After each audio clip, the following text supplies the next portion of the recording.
자, 불교가 어떤 종교냐? 선업을 쌓아서 다음 생에 좋은 세상에 태어나는 종교가 불교냐? 이게 문제예요. 이게 종교, 우리나라 불교사를 이제 들여다보면은요, 신라시대에 불교가 들어와서 아주 빠르게 정착을 합니다. 신라에 이제 들어와서 정착을 할 때 불교가 훌륭한 점이 있어서 정착이 돼요. 필요가 있어서. 뭐가 필요가 있냐? 신라시대 불교가 들어오기 전에는요, 우리 삶을 뭐가 결정한다고 생각했느냐면은 샤머니즘 같은 사고방식이에요. 뭐 도깨비나 뭐 이런 그 산천의 초목의 정령이나 이런 것들이 우리 삶에 다 관계를 해요. 조상의 신도 관계를 하고 그런 것들에게 잘 보여야 우리가 잘 살다고 생각하던 그런 사고방식이 되게 무속적인 사고방식이라고 그래요. 그런 사고방식을 가지고 그때 살고 있었어요. 그리고 그 사회 신분 구조를 결정하는 건 핏줄이에요. 핏줄.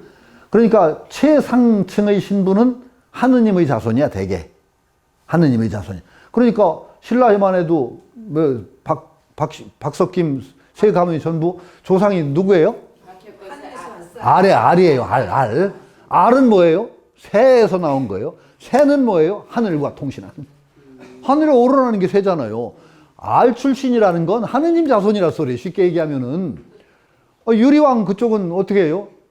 태양의 후손이에요. 햇빛 쬐어가지고 임신했거든요. 그렇죠? 태양신 이거 종기를 받아서. 그러니까 뿌리가 다르다는 것으로 신분 구조를 합리화하던 세상이에요. 그때 신라가 그랬고 다 그래요. 그러던 시대에 불교가 쫙 들어왔어요. 불교가 딱 들어오고 나서는 전혀 다른 설명을 해요. 불교는. 다른 설명을 해요. 행불행을 결정하는 것은 조상의 신령도 아니고 바위나 뭐 나무 고목나무의 신도 아니고 뭐냐? 업이 결정을 한다. 업이라는 사상이 나와요.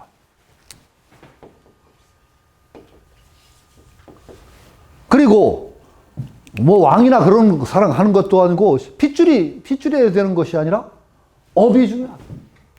세상에서 잘 사는 사람, 높은 신분에 있는 사람들은 전생에 훌륭한 업을 쌓은 거다. 그러니까 너도 훌륭한 업을 쌓으면 그렇게 될 수 있다. 좋아요. 아주 굉장히 발전된 사고방식이에요. 샤머니즘, 무속적인 사고방식보다는 얼마나 설득력이 있어요? 업이 너를 결정한다. 그래서 이제 업사상을 중심으로 불교가 신앙이 되기 시작했어요. 그런데 불교는 업을 장려하는 종교일까요? 아닐까요? 아니에요. 장려하지는 않아요. 왜냐하면요, 업을 벗어나야 돼요. 해탈이라는 건요, 모든 업에서 벗어나는 거예요. 쉽게 얘기하면은. 아니, 불교의 업설은 그래도 굉장히 아주 융통성 있는 업설이에요. 불교의 업설보다 더 아주 그냥 빠져나갈 수 없는 업설? 힌두교나 자이나교의 업설은. 자이나교의 업설은 정말 무서워요. 자이나교의 업설은요, 한치도 틀림이 없어요. 그래서 자이나교도들은요, 빨가벗고 사는, 스님들은 빨가벗고 살아요. 왜? 하나라도 소유를 한다는 건 업이야. 빨가벗고 살아야 돼. 그래서 두 파가 있어요, 자이나교는. 적신파라고 해서 나신파. 빨가벗고 사는 승려들. 아니면 그래도 백의 한 벌은 용납하자. 흰옷 한 벌. 그 사람들은요, 지금도 있는데요, 면도라든지 이런 걸 하면 벌레가 죽어요. 이거 면도하는 동안에. 수염도 쥐어 뜯어요. 머리카락도 쥐어 뜯어요. 머리도 삭발을 할 때도 이걸 면도 칼 같은 걸로 자르고 비누칠하고 깎잖아요. 그럼 그 속에 벌레가 죽어요. 살생이에요. 쥐어 뜯어요. 쥐어 뜯는데 그 아프다는 감각을 일으키고 그러면 그것도 업이 돼요. 그래서 웃는 낫으로 쥐어 뜯어요. 독해요. 그래서요, 더 심해요. 자이나교도는 그 업을 너무 철저히 믿어서요, 농사도 안 져요. 자이나교도들은요. 왜? 농사를 지면 자연히 벌레를 죽여야 돼요. 많은 살생을 해야 돼요. 농사를 안 짓고 업을 가장 줄일 수 있는 직업이 뭐냐? 상업이에요. 자이나교도들은 상인이 많아요. 그게 업설 때문에 그래요. 그러니까 불교는 그런데 굉장히 융통성이에요. 불교의 업설은. 그러니까 오비락, 까마귀 날자 배 떨어진다. 그래서 그런 설화가 있어요. 까마귀가 휙 날았는데 배가 똑 떨어져서 밑에 나가던 뱀 대가리에 탁 맞아서 뱀이 죽었어. 뱀이 이제 다시 다음에 환생해서는 사냥꾼이 돼가지고 까마귀를 활로 쏴 죽여. 그러니까 그 까마귀가 또 뭘로 환생해서 다시 뭐 복수를 해. 이런 얘기가 있는데 그건 순 엉터리요. 불교적인 해석. 불교의 업설은 전혀 그럴 수가 없습니다. 그러면은요, 절대 업의 수레바퀴에서 한 치도 못 벗어나니까 우리가 빠져나갈 길이 없어요. 불교업설은 굉장히 융통성이 많아요. 의도가 중요해요. 의도. 살생을 하는데 죽이려는 의도를 품었느냐 안 품었느냐. 이게 굉장히 중요합니다. 예를 들어서요. 의도가 중시되지 않으면 백정으로 태어난 사람은요. 큰일 나요. 이 양반은 의도도 죽이려는 살심도 없이 죽이는 게 직업이야. 그럼 한평생 죽이면 그 다음에는 무간지옥 갈 거야. 그럼 무간지옥 가면 선업을 살 수가 없어. 더 나쁜 데로 떨어져서 나중에 완전히 바퀴벌레 될 거야. 어떻게 돼요? 그거 안 된단 말이에요. 그래서 불교의 업설은요. 모든 직업을 다 용인하는 업설이에요. 자기 의도가 없는 것은 업이 거의 없어요. 굉장히 불교의 업설은 굉장히 융통성 있는 업설인데 그렇지만 업을 숭상해서 좋은 업짓 차는 게 불교는 아니거든요. 불교는 뭐예요? 해탈하자는 거예요. 열반. 그럼 업을 지면은 윤회를 해야 돼요. 업의 윤회. 수레바퀴를 돌아요. 불교는 그 윤회, 좋은 업 져서 자꾸 천상세계에 태어나지 아니에요. 천상세계 아주 영원한 세계 아니죠. 업이 다 하면 떨어져요, 다시. 그러니까 좋은 업 짓는 것이 불교의 목표는 아니고 불교는 해탈이에요. 해탈이라는 건 업의 수레바퀴를 벗어나는 거예요. 그러니까 지금 손오공식으로 얘기하면 줄 세우기. 계속 더 센 놈, 더 센 거 추구하다가 해탈이라는 건요, 이 꼭대기에 있는 게 아니에요. 가장 센 게 해탈이 아니란 말이에요, 쉽게 얘기하면. 가장 센 게 해탈이 아니라 이 센 거 겨루기 하는 이 세상을 튀어나가는 거예요. 벗어나는 게 해탈이에요. 완전히 다른 차원이에요. 우리가 사는 세상은 그 드래곤볼 세상이에요. 더 센, 요 놈이 제일 승하시면 더 센 놈 나오고 더 센. 도토리 기재기 계속 해나가는 이 줄세우기 세상이에요. 불교가 추구하는 것은 깨달음을 통해 해탈은 그걸 벗어나 버리는 거예요. 완전히 다른 차원으로 가는 거예요. 그러니까 업이 중시될 수가 없어요. 그러면 이게 또 문제예요. 문제가 뭐냐? 업을 중시 안 하고 업을 멀리하는 게 불교라면은, 업을 벗어나는 게 불교라면 불교인들은 업 짓는데 열심히 안 하게 되면은, 좋은 업 짓는 걸 열심히 안 하면은 불교 믿는 나라는 망해요. 왜? 열심히 좋은 업을 지려고 노력을 해야 국가가 부강하고 할 텐데, 불교는 그 업을 짓는 게 목표가 아니야. 해탈이 목표야. 그러면서 업을 가볍게 생각하고 좋은 업 안 지려고 하면 그 다음에 불교 믿으면 망할 거 아니에요? 어떡하실래요? 이게 말이에요. 그냥 생각 없이 하면 안 돼요. 그러니까 업이 중요한 게 아니다. 그러면 그 다음에 어떡할 거냐를 물어야 돼요. 그럼 여러분 어떡하실래요? 불교 믿는 게 좋은 업을 지어서 다음 세상에 좋은 세상에 태어나는 게 목적이 아니다. 그랬어요. 그럼 그 다음에 어떡하실래요? 좋은 업 안 지실 거예요? 그래도 줘야 돼요? 왜 그 부질없는 짓을 왜 해요? 제가 설기 첫머리에 부질없는 짓을 하염없이 하는 것이 우리 집안의 가풍이러니 그랬거든요. 근데 보세요. 참 무서워. 이게 보통 심각한 얘기 아니에요. 불교 국가들이 그 업이라는 것을 약간 가볍게 여겨요. 그러다 보니까 업 짓는 게 존중이 안 되다 보니까 적극적이 아니에요. 업을 짓는데. 그렇게 되면은 사실 불교가 국력을 신장시키는 도움이 안 되는 종교라는 평가가 나올 수 있어요. 거기다가 출가까지 하지. 출가자는 노동도 안 하지. 세금도 잘 안 내려고 하지. 그러니까 중국에서 불교 박해가 일어날 때는 되게 그런 이유가 많아요. 이게 참 문제란 말이에요. 이거 심각하게 하셔야 됩니다. 지금도 그래요. 지금도 여전히 그러잖아요. 초파일 법어 같은데 물질 물명에 뭐 소외된 폐해를 얘기하고 이게 망할 얘기거든요. 물질 중시 안 하면 이 세상에 어떻게 살 건데요? 큰일 날 소리예요. 물질과 정신을 원래 둘로 나누는 게 아닌데 자꾸 둘로 나누는 사고를 강조하고, 이 세상에 소외된 사람만 불교로 수행해서 이 세상에 별 역할 못하고 괜히 그 힘없는 사람들 불교에 와서 안주하게 만들어서 불교는 자꾸 들어오는 사람마다 자꾸 그냥 세상에 시니컬하고 냉소적인 사람만 불교에 자꾸 들어와 앉으라고 하면 나중에 불교 잘 될 거야, 안 될 거예요? 안 돼요. 그게 문제라. 그러니까 여기서 쉽게 생각할 것이 아니에요. 옥황상제, 그 다음에 업, 뭐 이런 거 다 얘기하는데 불교는 업을 어떻게 볼 거냐? 업이라는 걸 어떻게 볼 거냐? 불교가 좋은 업지차, 좋은 업을 져서 좋은 세상에 태어나자? 이게 불교 아니다. 해탈이 목적이다. 그러면 이 업이라는 걸 도대체 어떻게 볼 거냐? 이게 심각한 문제예요. 심각한 문제인데, 이게 저는 굉장히 원효 스님을 존중하는 게 그래서 그래요. 원효 스님이 부사이업이라는 얘기를 했어요. 불교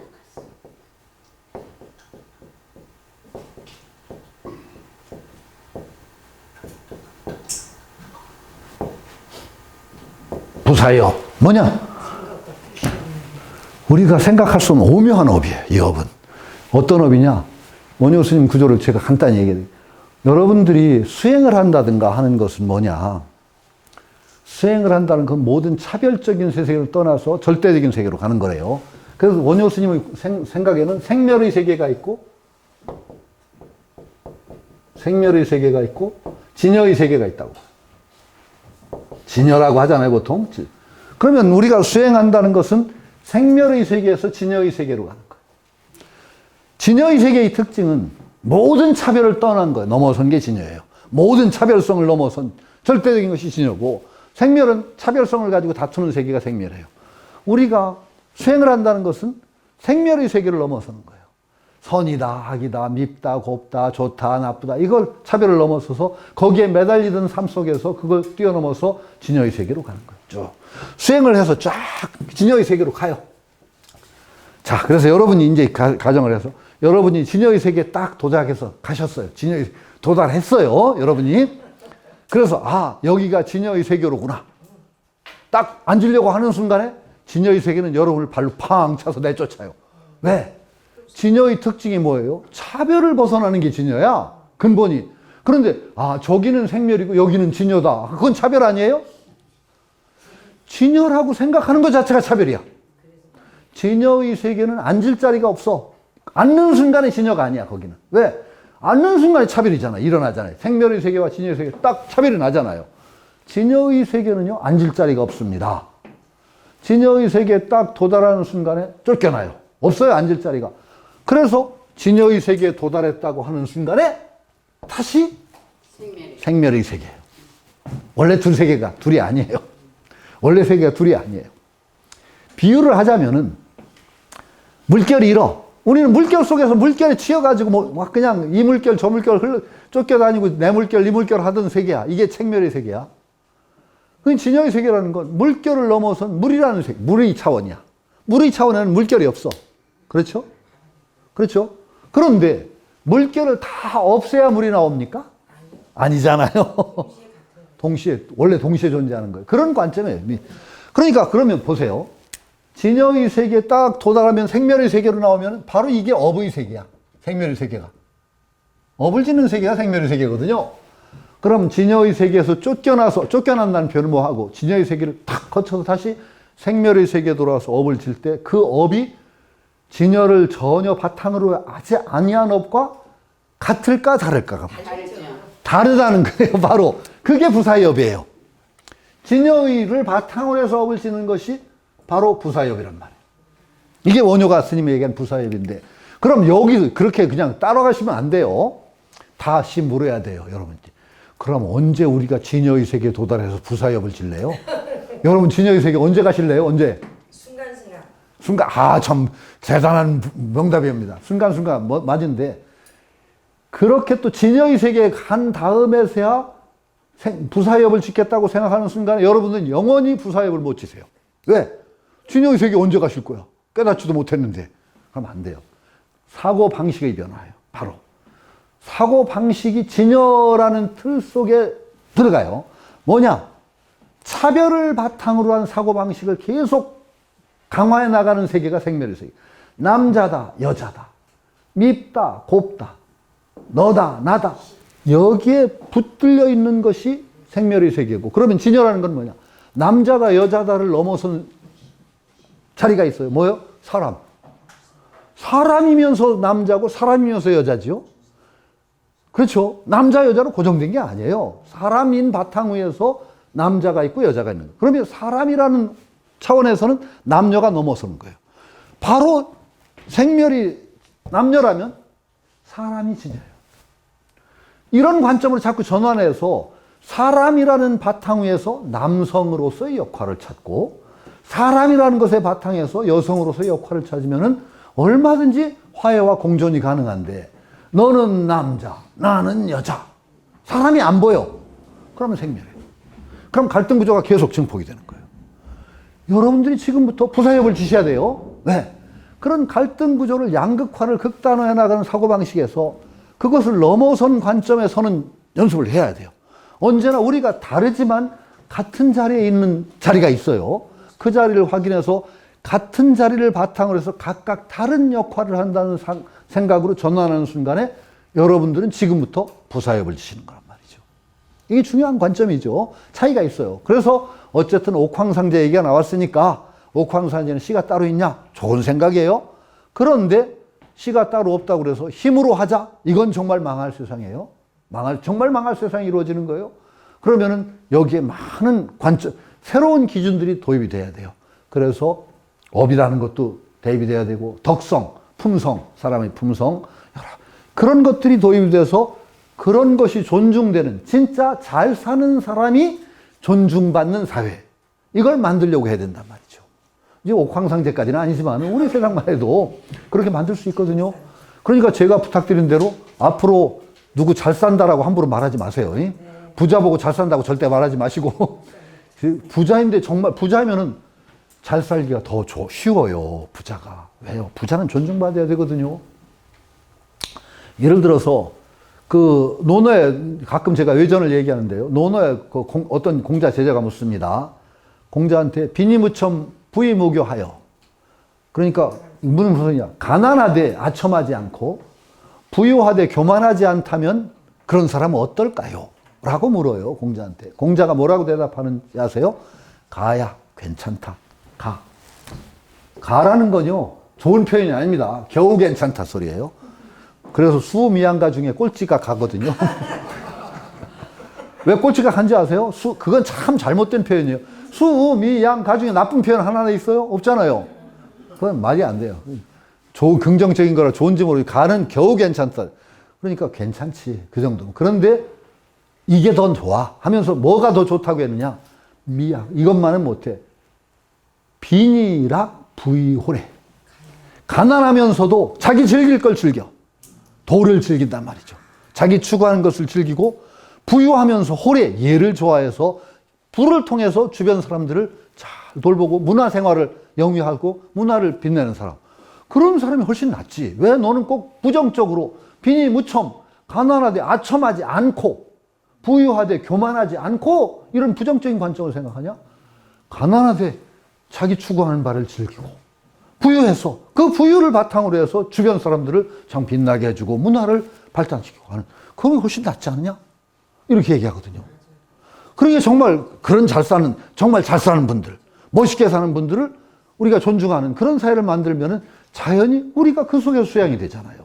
그러니까 옥황상제 우리 지금 옥황상제 아니라도 우리 시대의 존중받는 인물도 그렇게 뽑아야 된단 말이죠. 쫙. 그래서 세상을 바꿔나가면 자연히 나도 그 속에서 그만큼 나은 존재가 돼가는 거죠. 옥황상제 얘기 나온 김에 그 얘기까지 하고. 그래서 결국 어떻게 되는 거예요?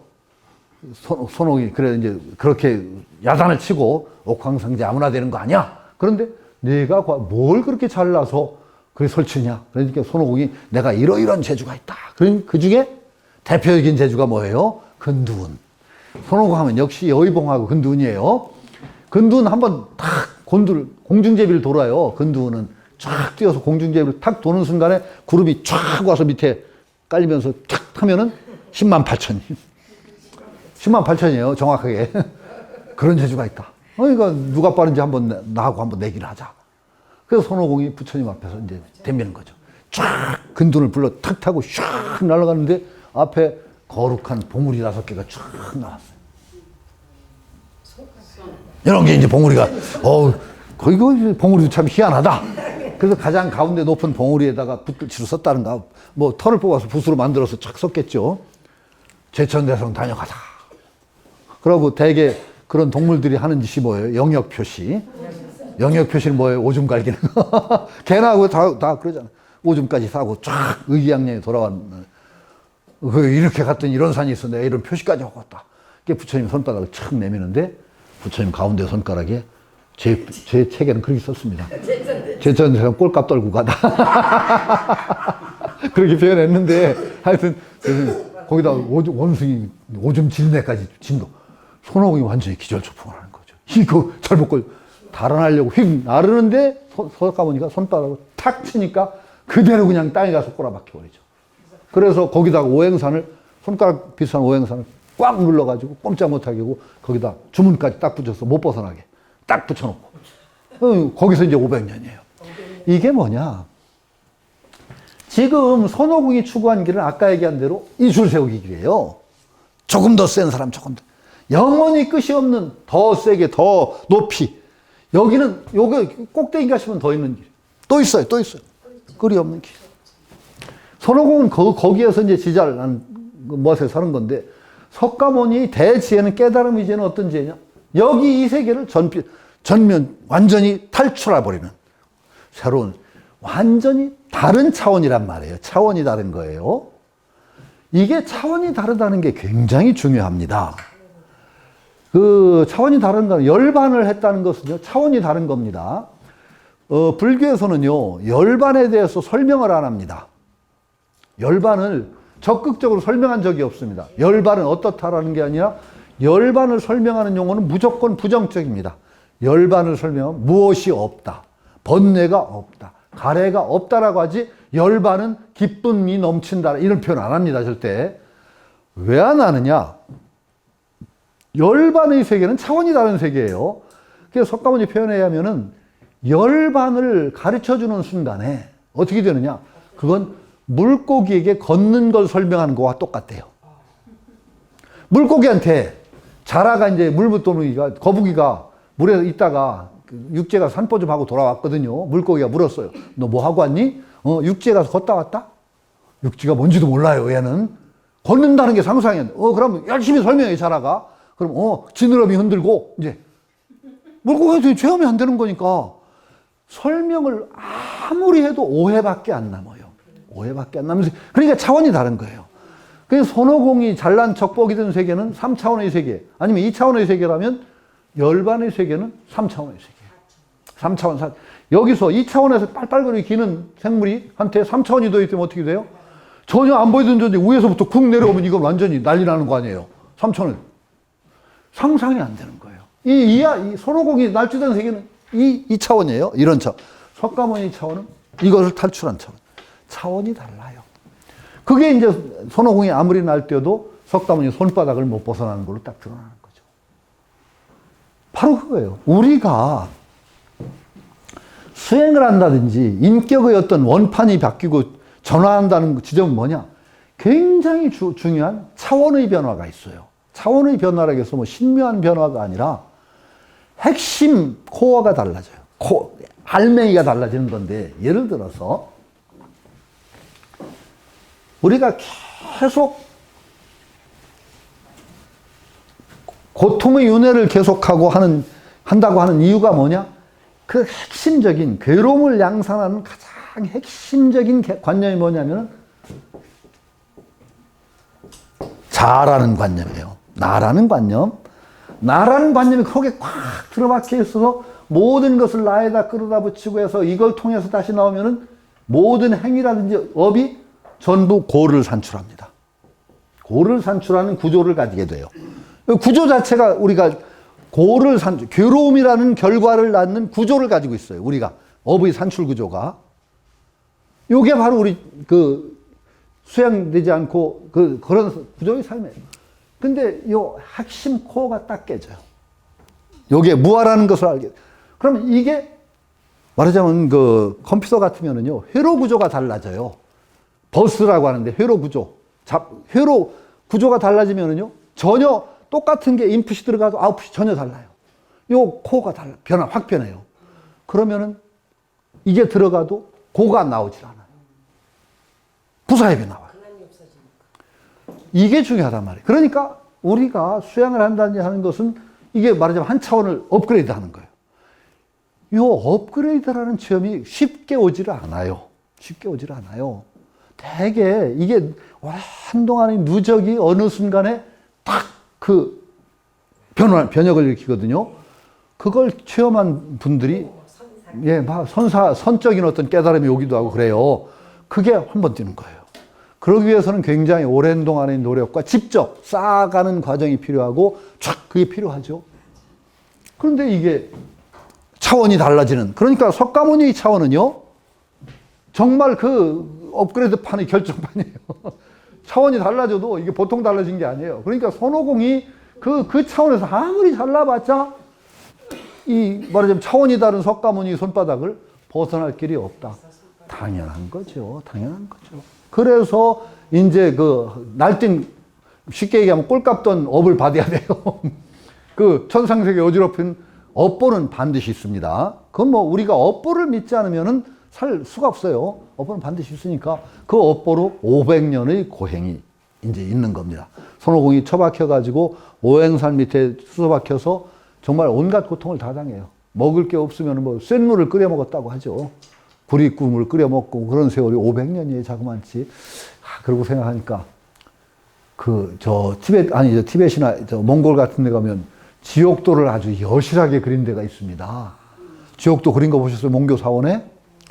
어떤 중국 사람들 기술 지옥 견문록에 보면은요, 평생에 남의 돈을 사기로 처먹던, 그래서 남의 돈을 부당하게 뺏은 사람은요, 그 돈을 전부 동전으로 환산해가지고 구린물을 끓여서 먹인다고 그랬습니다.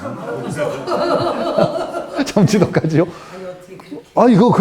아니, 몽골 사원에 가면은요, 악설 중재나 구업을 많이 지은 사람은 혓바닥을 뽑아요. 뽑아서 거기서 소가 쟁기로 혓바닥을 갈고 하는 그림도 있어요. 아주 끔찍한 그림이죠. 그런 그림들이 있습니다. 하여튼 어쨌든 간에 업이라는 건 있습니다. 그래서 손오공이 이제 500년간의 업보를 받는 겁니다. 업보를 받아요. 그러다가 비로소 이제 삼장법사를 만나서 비로소 이제 인도로 가는 것이 그 전까지 끝까지 모르고 설치던 그 삶을 벗어나서 정말 이것을 넘어서는 새로운 차원의 길로 접어서는 것. 그것이 바로 이제 삼장법사 만나는 대목인 게죠. 그러니까 그 챕터 아까 읽었는데 심원기정 육정무종 마음원숭이가 정도로 돌아서니 여섯도둑이 자취가 없다. 규정이에요. 마음원숭이가 정도로 돌아서는 대목이 바로 거기인 거죠. 근데 거기까지 가기가 쉽지 않단 말이죠. 우리 사는 세계가 삼사라라고 하는 세계이고 계속 그 속에서 네가 잘났다 내가 잘났다 도토리 키재기 계속 해나가는 그 세상을 우리는 지금 살고 있어요. 그리고 우리가 뭔가 그 세상 속에서 노력을 기울인다는 것은 그 세상에서 조금 더 나은 존재가 되겠다는 목표 중요해요.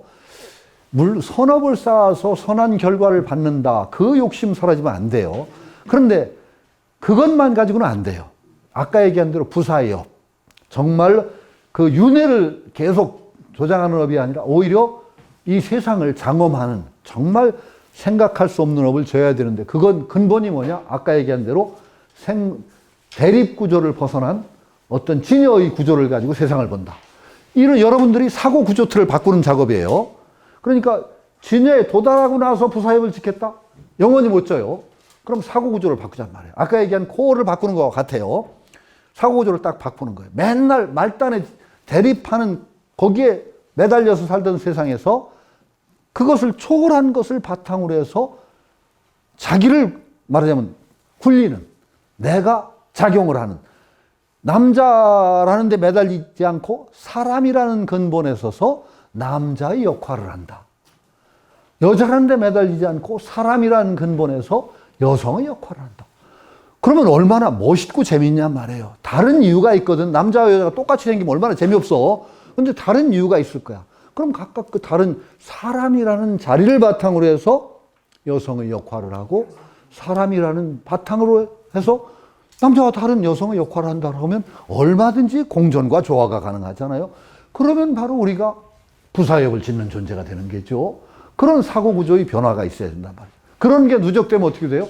자꾸 사고구조가 변혁돼서 부사협이 이제 자꾸 진여구조가 자꾸 구조가 이렇게 가다 보면요. 궁극의 진여에 왜 못 가겠어요, 우리가?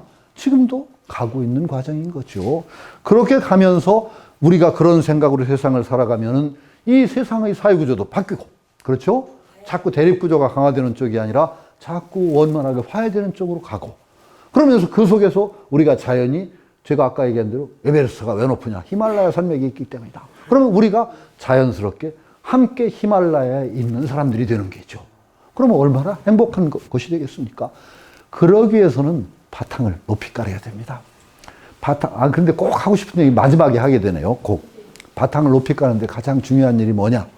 문화를 까는 겁니다. 문화를 깔아야 되는 건데, 문화가 안 깔리면 아무리 용을 써도 잘 안 됩니다. 불교 집안에서 아주 저는 싫어하는 말이 있어요. 제가 좀 예민해요. 조금 이따 저 예민한 게 조금 드러날 텐데, 뭐냐. 말을 물가에 끌고 갈 수 있지만 물을 먹일 수는 없다. 그 말 저 왜 싫어하느냐. 맞는 말인데 싫어하는 이유가 뭐냐. 불교나 그런 데서는 말 물가에 끌고 가는데 있는 힘 다 소모해. 그 다음에 또 그 말이 먹느냐 안 먹느냐 말에 달렸어.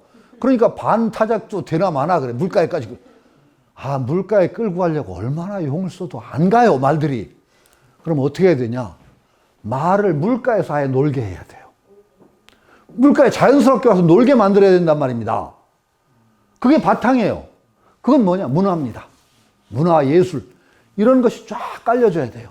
그래서 사회 전반에 재미있고 사람들이 자연스럽게 그 문화를 통해서 그 향기를 접하게 하고, 그러면 억지로 끌고 가지 않아도 거기서 놀다가 먹어요, 물. 그렇게 만들어줘야 되는데, 지금 여러분 잘 반성해 보세요. 문화가 얼마나 깔렸습니까? 우리 문화가 어떻습니까? 없어요. 그 문제란 말이죠. 그러니까 제가 여기서 서유기 강의하고 이런 것도 저는 그걸 옛날 고전이지만은 이 사회 현상과 대비를 해가면서 이런 걸 이렇게 풀어보는 것도 일종의 옛날 고전 작품을 문화적인 새로운 문화로 이해하려는 또 그런 노력이라고 저는 생각을 해요. 그것이 정착을 했으면 좋겠어요. 제가 그래서 요즘에 괜히 그런 얘기 했다가 붙잡혀가지고 합창까지 하고 다니잖아요. 근데 저 우스워서 천수경을 제가 완전히 뜯어 고쳐서 작살해 버렸어요. 천수경이 너무 고전적으로 어렵기만 하고 너무 또 길어서 막 압축을 하고 줄이고 거기다 없던 것도 집어넣었어요. 왜? 천수경이라는 경은 아시는 분은 아시겠지만, 천수천안 관자재보살 광대원만 무해대비심 대다라니 경이라는 경이 있어요. 그걸 독송용으로 대단할 중심에 놓고 여러 찬탄을 붙인 거예요. 그게 찬탄은 경이 아니에요, 원래. 그래서 그 찬탄을 그대로 고집할 이유가 없다고 생각해서 현대적인 감각으로 전부 개사를 하고, 그 중에 나홍화상 발언문 같은 거 좋은 발언은 거기다 또 껴놨어요. 그리고 얼마나 좋아요, 발언. 그래서 그랬더니 거기다 한 돈 1,000만 원 들여서 곡을 붙였어요. 정말 작곡가한테 맡겨서. 그 노래 부르고 다니잖아요. 근데 하다 보니까, 좋은 게 뭐냐. 그 노래를 했더니 집에서 노래가 나와요. 제가 노래 좀 하거든요. 불러볼까요?